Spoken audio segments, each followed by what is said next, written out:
2023 நடந்த second டேர்ம்ல SI part முதலாவது கேள்வி தான் இது. முதலாவது கேள்வி வந்துட்டு இந்த கேள்வியோட ஏ பார்ட் வந்துக்கிட்டு இருபடி சமன்பாடுகளை பேஸ் பண்ணி போகுது. சரியா? அவர் என்ன கேள்வியில சொல்றாருன்னு சொன்னா, பி பெரிது கியூ பெரிது பூஜ்ஜியம் எனவும் F of X equal X வர்க்கம் minus two P X plus Q வர்க்கம் எனவும் ஜி ஆஃப் எக்ஸ் சமன் எக்ஸ் வர்க்கம் minus two Q X plus P வர்க்கம் எனவும் கொள்வோம். சமன்பாடு எஃப் ஆஃப் எக்ஸ் சமன் பூஜ்ஜியத்தின் மூலங்கள் மெய்யானவையும் வேறு வேறானவை எனவும் சமன்பாடு ஜி ஆஃப் எக்ஸின் மூலங்கள் கற்பனையானவை எனவும் காட்டுக என்று சொல்றார். சரியா? இப்போ எஃப் ஆஃப் எக்ஸ் என்ன? எஃப் ஆஃப் எக்ஸ் சமன் எக்ஸ் வர்க்கம் minus two P X plus Q வர்க்கம் சமன் எஃப் ஆஃப் எக்ஸ் சமன் பூஜ்ஜியம் எடுக்க சொல்லிட்டாரு. பூஜ்ஜியம்.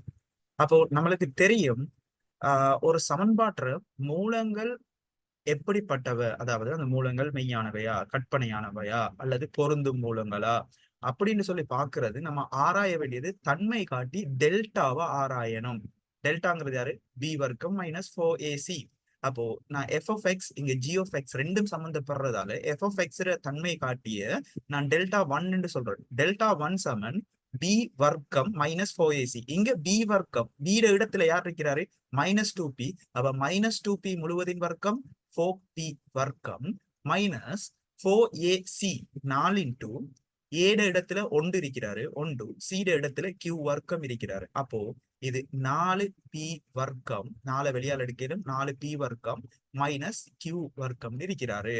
நம்மளுக்கு தெரியும் பி பெரிது கியூ பெரிது பூஜ்ஜியம்னு சொல்லிட்டாரு. அப்போ பி பெரிது கியூன்னு சொன்னா பி வர்க்கம் கியூ வர்க்கத்தை விட பெரிதாத்தான் இருக்கும். ஆகவே நம்மளுக்கு தெரியும் டெல்டா ஒன் பெரிது பூஜ்ஜியம். பெரிது பூஜ்ஜியம் சொன்னா எஃப் ஆஃப் எக்ஸின் மூலங்கள் மெய்யானவை கமா வெவ்வேறானவை. சரியா? இதுதான் அவர் காட்ட சொன்னது. காட்டிட்டோம். எஃப் ஆஃப் எக்ஸின் மூலங்கள் மெய்யானவை கமா வெவ்வேறானவை. அதே மாதிரி அவர் சொல்றாரு ஜி ஆஃப் எக்ஸ் சமன் பூஜ்ஜியத்தின் மூலங்கள் கற்பனையானவை எனவும் காட்டுக. அப்போ ஜி ஆஃப் எக்ஸ் எழுதுவோம். அப்போ ஜி ஆஃப் எக்ஸ் சமன் எக்ஸ் வர்க்கம் minus two Q X plus P வர்க்கம் சமன் பூஜ்ஜியம். அப்போ இவர தன்மை காட்டியே நான் டெல்டா டூன்னு சொல்றேன். டெல்டா டூ சமன் பி வர்க்கம், பி இடத்துல மைனஸ் டூ கியூ இருக்கிறாரு. அப்ப மைனஸ் டூ கியூ முழுவதின் வர்க்கம் 4q வர்க்கம் மைனஸ் 4ac 4 தர 1 தர p வர்க்கம். அப்ப 4p வர்க்கம். இதுல இருந்து நான் என்ன செய்யறேன்னு சொன்னா மைனஸ் 4 பொதுவா எடுக்கிறேன். மைனஸ் 4 பொதுவா எடுத்தா எனக்கு இங்க மிஞ்சுவாரு p வர்க்கம் மைனஸ் q வர்க்கம் வருவாரு. நம்மளுக்கு தெரியும் p பெரிது q பெரிது பூஜ்ஜியம் சொன்னா p வர்க்கம் மைனஸ் q வர்க்கம்ங்கிறது ஒரு பாசிட்டிவ் நம்பர், ஒரு பிளஸ் பெருமானம், ஒரு நேர்பெருமானம். அந்த நேர்பெருமானத்தை 4ஆல பெருக்குன்னா அது நேர்தான். ஆனா முன்னுக்கு ஒரு மைனஸ் வந்துட்டாரு. இப்போ இந்த மொத்த பெருமானமும் என்ன? ஒரு மறை பெருமானம். சரியா? ஒரு மறை பெருமானம். அப்போ டெல்டா டூ இப்ப என்னவாகிட்டாரு? சிறிது பூஜ்ஜியம் ஆகிட்டாரு. ஆகவே டெல்டா டூ சிறிது பூஜ்ஜியம் சொன்னா இந்த இருபடி சமன்பாடு எக்ஸ் வர்க்கம் minus two Q X plus P வர்க்கம்ங்கிற ஒரு மறைமுகமான அர்த்தம் என்னன்னு சொன்னா இந்த ஜி ஆஃப் எக்ஸ் என்ன செய்ய மாட்டார்னு சொன்னா இவர் ஒரு தாலி வடிவம். ஏன்? எக்ஸ் வர்க்கத்தின குணகம் நேர்பெருமானம் ஒன்று. அப்போ இவர் என்ன செய்வார்னு சொன்னா இந்த எக்ஸ் அச்சுக்கு மேல கிடப்பாரு தாலி வடிவம். அதாவது இவர் எக்ஸ் அச்ச ஒருபோதும் வெட்ட மாட்டாரு. இவர் எக்ஸ் அச்ச ஒருபோதும் இந்த ஜி ஆஃப் எக்ஸ் வெட்ட மாட்டாரு. அதனாலதான் இதோட மூலங்கள் கற்பனையாகும். ஆகவே டெல்டா டூ சமன் சிறிது பூஜ்ஜியம் என்பதால ஜி ஆஃப் எக்ஸின் மூலங்கள் கற்பனையாகும். சரியா? இதுதான் அவர் முதலாவது பாட்டுல காட்ட சொன்னது. விஷயம். அதை காட்டிட்டோம். சரியா? அடுத்தது சொல்றாரு எஃப் ஆஃப் எக்ஸின் மூலங்கள் அல்பா கமா பீட்டா எனவும் ஜி ஆஃப் எக்ஸ் சமன் பூஜ்ஜியத்தின் மூலங்கள் காமா பிளஸ் டெல்டா எனவும் கொள்வோம். சரியா? அப்ப சொல்றாரு alpha plus alpha into delta plus beta into alpha into gamma plus beta into delta comma alpha into delta plus beta into gamma ஆகியவற்றை மூலங்களாக கொண்ட இருபடி சமன்பாடு எக்ஸ் வர்க்கம் minus 4p Q X plus 4 பிராக்கெட்டுக்குள்ள p இன் 4ஆம் அடுக்கு மைனஸ் p வர்க்கம் q வர்க்கம் பிளஸ் q இன் 4ஆம் அடுக்கு பிராக்கெட்டை க்ளோஸ் பண்ணிட்டு சமன் 0 என காட்டுக என்று சொல்றாரு. சரியா? இப்போ f of x மூலங்கள் அல்பா கமா பீட்டான்னு சொன்னா நம்மளுக்கு தெரியும் மூலங்கள்ற கூட்டுத்தொகை அல்பா பிளஸ் பீட்டாட கூட்டுத்தொகை யாரு யாரு மைனஸ் மைனஸ் 2p கீழ் 1 அப்ப அது 2p அல்பா இன்டு பீட்டா மூலங்கள்ற பெருக்கு தொகை யாரு c இன் கீழ் a c இடத்துல q வர்க்கம் இருக்கிறாரு அப்போ q வர்க்கம் தான் அல்பா இன்டு பீட்டா சமன் q வர்க்கம். அதே மாதிரி g of x மூலங்கள் காமா கமா டெல்டான்னு சொல்றாரு. அப்போ g of x மூலங்கள்ற கூட்டுத்தொகை காமா பிளஸ் டெல்டாட கூட்டுத்தொகை அது சமன் யாரு 2q. அதே மாதிரி காமா இன்டு டெல்டா மூலங்கள்ற பெருக்கு தொகை யாரு p வர்க்கம். சரியா? முதலாவது என்ன செய்வோம்னு சொன்னா இந்த alpha gamma plus beta delta alpha delta plus beta gamma இவங்களோட கூட்டுத்தொகை நண்டு பார்ப்போம். அதாவது இந்த மூலங்கள் இது ஒரு மூலம் இவர் ஒரு மூலம் சமன்பாற்ற தீர்வுகள்னு சொல்றாரு. அப்போ இந்த மூலங்கள் ரெண்டு கூட்டுத்தொகையை காணுவோம். அப்போ alpha gamma plus beta delta இது வந்துட்டு beta delta into plus alpha delta plus beta gamma இவங்களை அடைப்பு நீக்கினீங்கன்னு சொன்னா alpha into gamma plus delta plus beta into gamma plus டெல்டான்னு நம்மளால எழுதியலாம்.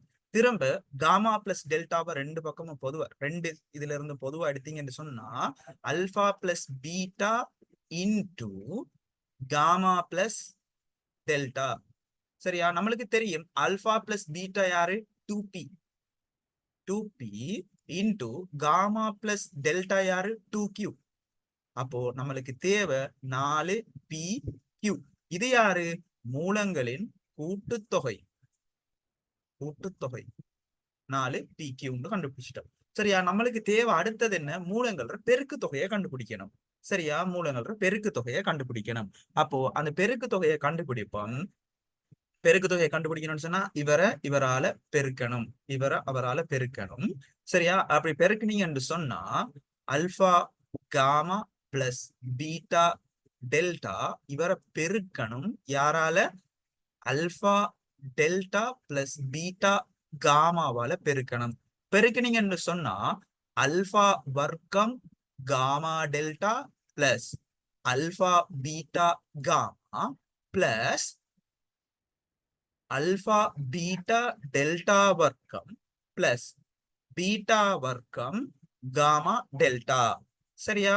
அப்போ இங்கேயும் காமா டெல்டா இருக்கிறாரு இங்கேயும் காமா டெல்டா இருக்கிறாரு. அப்ப அதை பொதுவா எடுத்தீங்கன்னு சொன்னா அல்பா வர்க்கம் பிளஸ் பீட்டா வர்க்கத்தின் காமா டெல்டா பிளஸ் ஓகே இது அல்பா பீட்டா காமா வர்க்கம் வந்திருக்கணும். இங்க என்ன செய்வோம்னு சொன்னா இந்த அல்பா பீட்டாவை பொதுவா எடுத்தீங்கன்னு சொன்னா காமா வர்க்கம் பிளஸ் டெல்டா வர்க்கத்தின் அல்பா பீட்டா. சரியா? நம்மளுக்கு தெரியும் இந்த அல்பா வர்க்கம் பிளஸ் பீட்டா வர்க்கங்கிறது அல்பா பிளஸ் பீட்டா முழுவதின் வர்க்கம் மைனஸ் 2 அல்பா பீட்டான்னு எழுதியலாம். அல்பா பிளஸ் பீட்டா முழுவதின் வர்க்கம் மைனஸ் 2 அல்பா பீட்டான்னு எழுதியலும். அதே மாதிரி காமா இன்டு டெல்டாவை நம்ம முன்னக்கே கண்டுபிடிச்சோம். காமா இன்டு டெல்டாங்கிறது யாரு g of x மூலங்கள்ற பெருக்கு தொகை காமா இன்டு டெல்டா அவர் யாரு p வர்க்கத்துக்கு சமன் p வர்க்கம் பிளஸ் இந்த காமா வர்க்கம் பிளஸ் டெல்டா வர்க்கங்கிறத நான் யாருன்னு எழுதியலும் காமா பிளஸ் டெல்டா முழுவதின் வர்க்கம் 2 காமா டெல்டா இன்டு பெருக்கப்படுறாரு யாரோட அல்பா பீட்டா யாரு f of x மூலங்கள்ற பெருக்கு தொகை அவர் நம்மளுக்கு தெரியும் q வர்க்கம்னு தெரியும். இது பெருக்கப்படுறாரு. சரியா? இப்ப பிரதியிடுவோம். பிரதியிட்டுங்க என்று சொன்னா அல்பா பிளஸ் பீட்டா முழுவதின் வர்க்கம் அல்பா பிளஸ் பீட்டாங்கிறது யாரு 2p இந்த வர்க்கம் என்ன 4p வர்க்கம் 4 பி வர்க்கம் minus 2 alpha beta F of X மூலங்கள பெருக்கு தொகை வந்துகிட்டு நம்மளுக்கு தெரியும். மூலங்கள பெருக்கு தொகை வந்துட்டு கியூ வர்க்கம்னு தெரியும். அப்போ முன்னுக்கு ஒரு 2 இருக்கிறாரு. அப்போ 2 கியூ வர்க்கம் இன்டு பி வர்க்கம் plus plus gamma plus delta. அவர் யாரு? 2 கியூ. அப்போ இது 4 கியூ வர்க்கம் மைனஸ் 2 காமா டெல்டாங்கிறது யாரு? 2 பி வர்க்கம் இன்டு கியூ வர்க்கம். சரியா? இப்போ இங்க 4 பியின் 4 வருவார். அடைப்பு நிக்கிறோம்னு சொன்னா 4 பியின் 4 மைனஸ் 2 பி வர்க்கம் கியூ வர்க்கம் பிளஸ் 4 கியூவின் 4 மைனஸ் 2 பி வர்க்கம் கியூ வர்க்கம் வருவார். இங்கேயும் மைனஸ் 2 பி வர்க்கம் கியூ வர்க்கம் வருவார். அப்ப இங்கேயும் மைனஸ் 2 பி வர்க்கம் கியூ வர்க்கம். அப்ப மைனஸ் 4 பி வர்க்கம் கியூ வர்க்கம். அப்ப எல்லா இடத்துலயும் 4 பொதுவா எடுத்தீங்க என்று சொன்னா சரியா உங்களுக்கு வருவாரு பியின் 4ஆம் அடுக்கு மைனஸ் பி வர்க்கம் கியூ வர்க்கம். சரியா? பியின் 4ஆம் அடுக்கு மைனஸ் பி வர்க்கம் கியூ வர்க்கம் பிளஸ் கியூவின் 4ஆம் அடுக்கு. இதுதான் யாரு? மூலங்களின் பெருக்குத்தொகை. சரியா? மூலங்கள கூட்டுத்தொகையை கண்டுபிடிச்சிட்டோம், மூலங்கள பெருக்கு தொகையை கண்டுபிடிச்சிட்டோம். சரியா? இப்ப அடுத்த ஸ்டெப்ல என்ன செய்வோம்னு சொன்னா, சரியா நம்மளுக்கு தெரியும் இந்த சமன்பாடு எப்படி தரப்பெறுவாரு?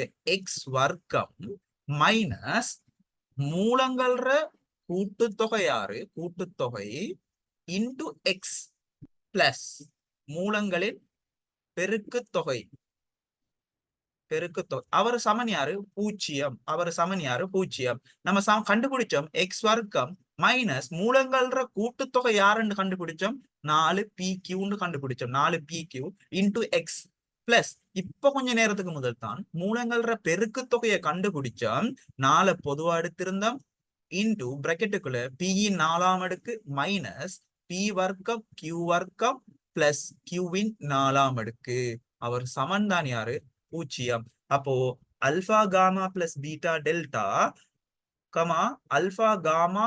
அல்பா டெல்டா பிளஸ் பீட்டா காமாங்கிறத மூலங்களாக கொண்ட இருபடி சமன்பாடு யாரு? இவருதான் அவரு காட்ட சொன்னவரு. சரியா? அப்ப இவரையும் காட்டிட்டோம். அடுத்தது சொல்றாரு, மேலும் இச்சமன்பாட்டின் மூலங்கள் இரண்டும் கற்பனையானவை எனவும் காட்டுக. நான் ஆரம்பத்திலேயே சொல்லிட்டேன், மூலங்கள் மெய்யானவை, வெவ்வேறையானவை, கற்பனையானவை, இப்படி அந்த வசனங்களை போட்டு அவர் காட்ட சொன்னார்னு சொன்னா நீங்க ஆராய வேண்டியவர் டெல்டாவைத்தான். சரியா? அப்போ நான் சொல்லிக்கொள்றேன், இவர தன்மை காட்டி டெல்டாவை நான் டெல்டா 3 சொல்றேன். டெல்டா த்ரீ சமன் பி வர்க்கம் யாரு? மைனஸ் 4pq இவர முழுவதின் வர்க்கம். அப்போ அது 16 p வர்க்கம் q வர்க்கம் மைனஸ் 4ac 4 இன்டு a என்ன 1 x வர்க்கத்தின குணகம் 1 இன்டு c என் மாறிலி 4 இன்டு p இன் 4 மைனஸ் p வர்க்கம் q வர்க்கம் பிளஸ் q இன் 4. அப்போ இங்க 16 p வர்க்கம் q வர்க்கம் இருக்கிறாரு. மைனஸ் 4 இன்டு 1 4 இன்டு 4 16 p இன் 4 மைனஸ் p வர்க்கம் q வர்க்கம் பிளஸ் q இன் 4. சரியா? இப்ப அடைப்பு நீக்கினீங்க என்று சொன்னா இப்ப 16 பொதுவா எடுங்க. 16 பொதுவா எடுத்தீங்க என்று சொன்னா சரியா, இங்க ஒரு p வர்க்கம் q வர்க்கம் இருக்கிறார். அங்க மைனஸ் இன்டு மைனஸ் p வர்க்கம் q வர்க்கம். அப்போ 2p வர்க்கம் q வர்க்கம் மைனஸ் p இன் 4 மைனஸ் q இன் 4 என்று வருவாரு. சரியா? இதுல இருந்து நான் மைனஸை வெளியால் எடுக்கிறேன். இந்த அடைப்புக்குள்ள இருந்து மைனஸ் நான் வெளியால் எடுத்தேன்னு சொன்னா மைனஸ் 16 p இன் 4 மைனஸ் 2p வர்க்கம் q வர்க்கம் பிளஸ் q இன் 4 என்று வருவாரு. இப்போ இவர் யாரு மாதிரி இருக்கிறாரு? இவரு மைனஸ் 16 பிராக்கெட்டுக்குள்ள p வர்க்கம் மைனஸ் q வர்க்கத்தின் வர்க்கமா இருக்கிறாரு. ஏன் இதை அடைப்பு நீக்கி பாருங்க. p வர்க்கத்தின் வர்க்கம் p வர்க்கம் q வர்க்கத்தின் வர்க்கம் பிளஸ் q இன் 4ஆம் அடுக்கு மைனஸ் 2p வர்க்கம் q வர்க்கம். சரியா? இப்ப இது சரி. நம்மளுக்கு தெரியும், ஆரம்பத்திலேயே சொல்லிட்டாரு, P பெரிது Q பெரிது பூஜ்ஜியம். P பெரிது Q பெரிது பூஜ்ஜியம் என்பதால P வர்க்கம் மைனஸ் Q வர்க்கத்தின் முழுவதின் வர்க்கம்ங்கிறது பெரிது பூஜ்ஜியம். ஆனா முன்னுக்கு ஒரு மைனஸ் வந்துட்டாரு. இவ்வளவு பெருமானமும், அதாவது நான் என்ன சொல்ல வரேன்னு சொன்னா, இவ்வளவு பெருமானமும் பெரிது பூஜ்ஜியம் தான். சரியா? இவ்வளவு பெருமானமும் பெரிது பூஜ்ஜியம். பட் இந்த முன்னுக்கு மைனஸ் வாரத்தால அந்த மைனஸ் நேர்பெருமானத்தோட பெருக்கப்பட்டு இந்த டெல்டா ஆட்டோமேட்டிக்கா என்னவாயிடுவார்? இந்த டெல்டா 3 சிறிது பூஜ்ஜியம் ஆகிடுவாரு. ஆகவே ஆகவே இந்த சமன்பாடு எக்ஸ் வர்க்கம் minus 4p qx plus 4p இன் 4ஆம் அடுக்கு மைனஸ் p வர்க்கம் q வர்க்கம் பிளஸ் q4 சமன் பூஜ்ஜியம்ங்கிற சமன்பாற்ற மூலங்கள் கற்பனையானவை. மூலங்கள் கற்பனையானவை. கற்பனையானவை. இதுதான் அவர் காட்டு சொன்னது. ஓகே, நம்ம அதையும் காட்டிட்டோம். சரியா? அடுத்தது சொல்றாரு, x belongs to R, x belongs to real number இருக்கு, f of x plus g of x பெரிதோ அல்லது சமன் half p minus q முழுவதின் வர்க்கம் என காட்டுகன்னு சொல்றாரு. சரியா? முழுவதின் வர்க்கம் பெரிதோ அல்லது சமன் 0 காட்ட சொல்றாரு. சரியா? இதை எப்படி செய்யறேன்னு பார்ப்போம். சரியா? நான் முதலாவது என்ன செய்யறேன்னு சொன்னா, இங்க எழுதினதெல்லாம் அழிச்சு கொள்றேன். அதுக்கு முதல் நீங்க வேணும்னா அதை ஸ்கிரீன்ஷாட் எடுத்துக்கொள்ளுங்க. சரியா? இதெல்லாம் அழிச்சு கொள்வோம். ஓகே, சரியா?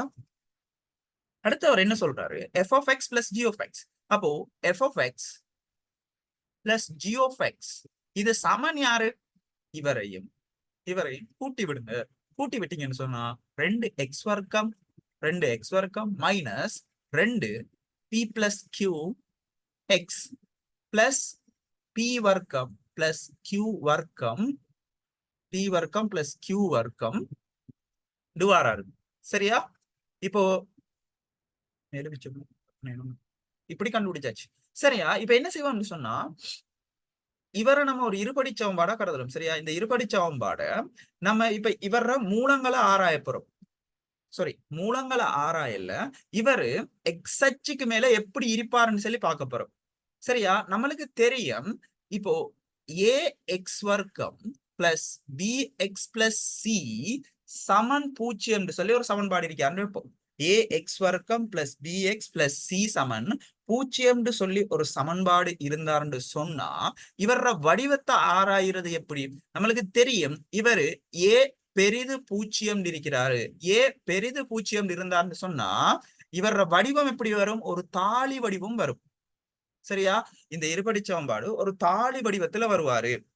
சரியா? அதுவே ஏ, அதாவது எக்ஸ் வர்க்கத்தோட குணகம் வந்துகிட்டு ஒரு மைனஸ் பெருமானத்தில் இருக்காருன்னு எடுப்போம். அதாவது சிறிது பூஜ்ஜியம்ங்கிற இந்த வடிவத்துல அவர் இருப்பாருன்னு சொன்னா, சிறிது பூஜ்ஜியம்ங்கிற இந்த வடிவத்துல இருப்பாருன்னு சொன்னா, இவர் ஒரு முடிவலை.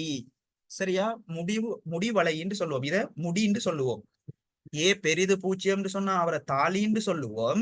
ஏ சிறிது 0, அதாவது எக்ஸ் வர்க்கத்திட என் குணகம் வந்துகிட்டு சிறிது 0 இருந்துச்சுன்னு சொன்னா அவரை வந்துகிட்டு முடிவலைன்னு சொல்லுவோம்.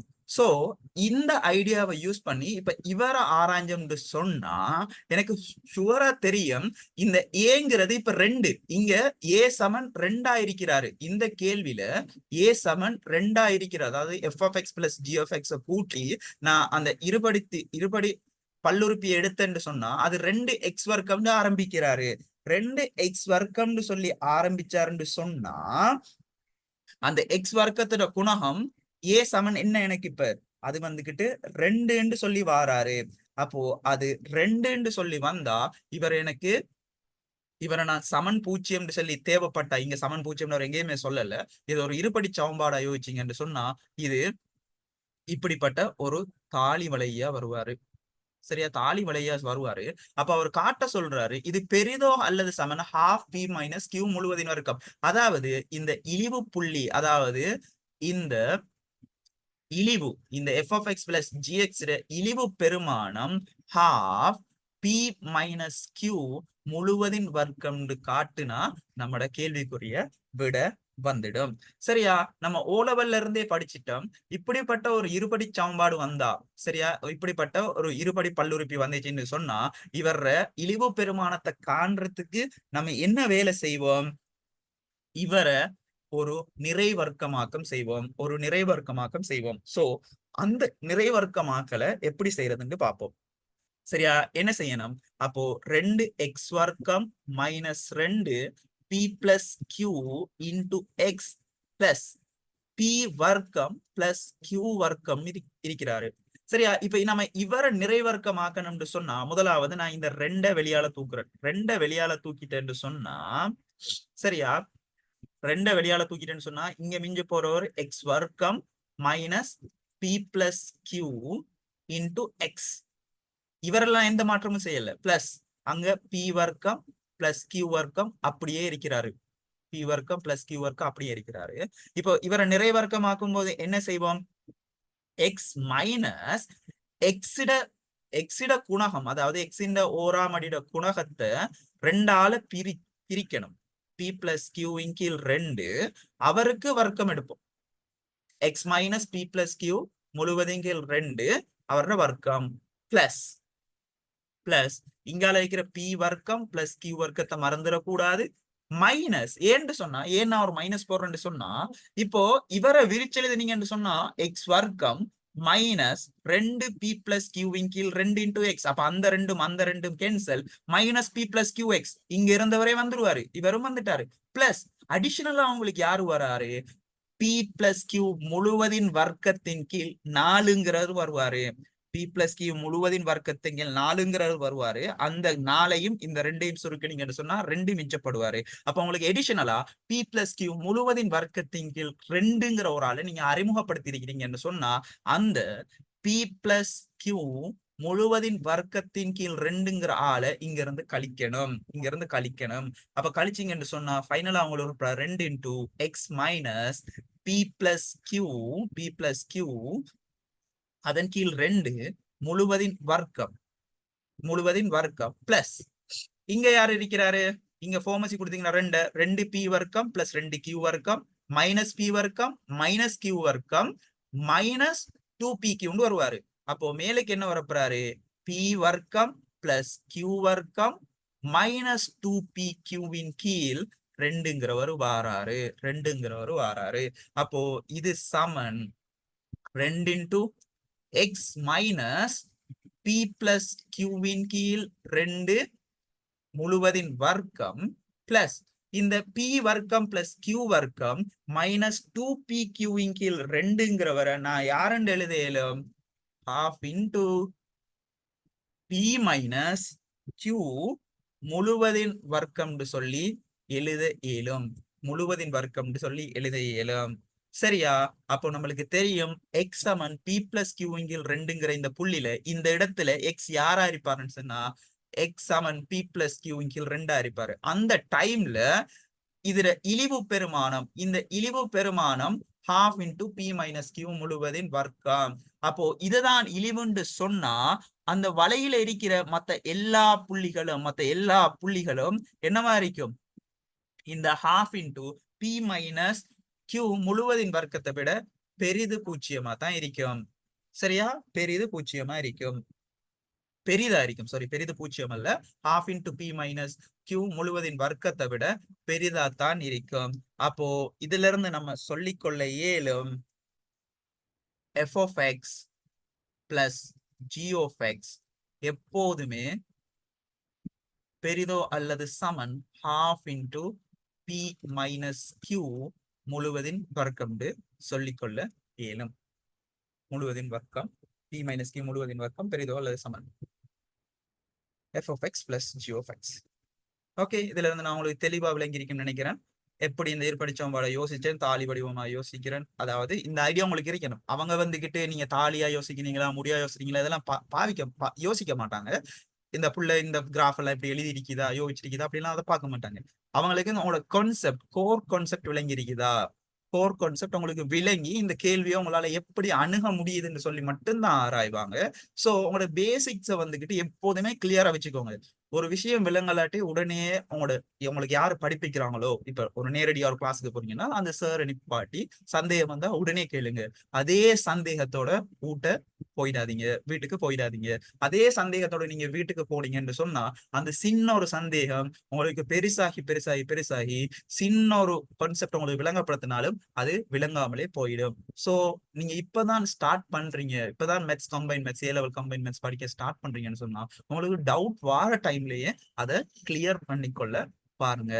அப்பதான் வந்துகிட்டு ஏ லெவல்ல கம்பைன் மேத்ஸ்ல வந்துட்டு ஏ எடுக்கிறது ரொம்ப ஈஸியா மாறிடும். சரியா? தேங்க்யூ ஃபார் வாட்சிங். இந்த கேள்வியோட பி பார்ட் இருக்குது. அதை வந்துட்டு நான் நெக்ஸ்ட் வீடியோல எக்ஸ்பிளைன் பண்ணுவேன். இந்த வீடியோல ஏதாவது உங்களுக்கு சந்தேகம் இருந்துச்சுன்னு சொன்னா இந்த வீடியோட கமெண்ட்ஸ் கீழே கமெண்ட் செக்ஷன்ல கமெண்ட் பண்ணுங்க. நான் முடிஞ்ச வரைக்கும் ஃபாஸ்டா அதுக்கு ரிப்ளை பண்ண பாக்குறேன். ஓகே, இந்த வீடியோ உங்களுக்கு பிடிச்சிருந்துச்சுன்னா இதே மாதிரி இன்னும் பல கேள்விகளை வந்துகிட்டு உங்களுக்கு மிகவும் தெளிவா விளங்குற மாதிரி ஒரு விஷயம் ஏன் வந்துச்சு, ஏன் அந்த இடத்துல நான் இப்படி போடல, ஏன் இந்த இடத்துல இப்படித்தான் தியரியை யூஸ் பண்ணணும் அப்படின்னு சொல்லி மிக தெளிவாக விளங்கப்படுத்தணும்னு சொன்னா என் யூடியூப் சேனலை மறக்காம சப்ஸ்கிரைப் பண்ணிக்கொள்ளுங்க. அதே மாதிரி உங்களோட ஃப்ரெண்ட்ஸ் அண்ட் ஃபேமிலிக்கு ஷேர் பண்ணி என்னுடைய சேனலுக்கு ஒரு சப்போர்ட் தாங்க. ஓகே, நிறைய பேர் இந்த வீடியோக்குள்ள வந்துகிட்டு சப்ஸ்கிரைப் செய்யாமலே பார்த்து கொண்டிருக்கிறீங்க. தயவு செய்து என்னுடைய சேனலை சப்ஸ்கிரைப் செய்து உங்களுடைய சப்போர்ட்டை தாங்க. Thank you very much. That's all for today.